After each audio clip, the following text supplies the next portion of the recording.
So, let's unbox this Spider-Man Retro Collection Kraven. Grabe, gusto kong mag-collect ng line series nitong Marvel nito. Unbox na natin siya.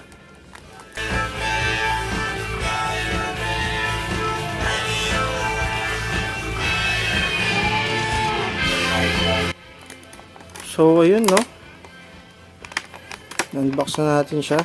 Ang ganda ni Kraven dito. So, I think this is the manual.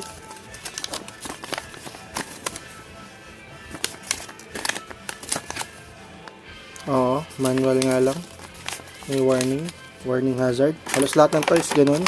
Since gawa siya sa plastic. Oops. Ayan o. Yun kay Kraven. Ayan o, the classic Kraven. Kraven Dragunov. Yun o. Oh. Natitwist siya, yung articulation.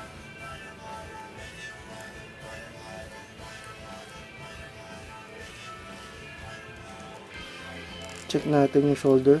Akala ko limited yung articulation niya dito sa shoulder. Andun pala yung butterfly joints. Okay. Natataas na bababa.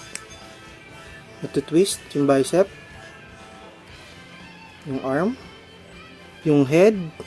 Looks like there's a problem with this one. Kung mapapansin nyo, parang medyo dark yung noo sa may mata. Yan o. Kita ba? Medyo darker. Parang kumalat yung paint, something. Parang dumumi siya tignan. Yung sa torso, sa legs, yun, sa knee, sa feet, yun, no? May swivel din. So far, so good. Ang ganda ng articulation niya. Lagay natin yung spear. Mahawakan. Yun, no? So yung jacket niya, pwede pa nga tanggalin eh. So, tara. Pause na natin siya.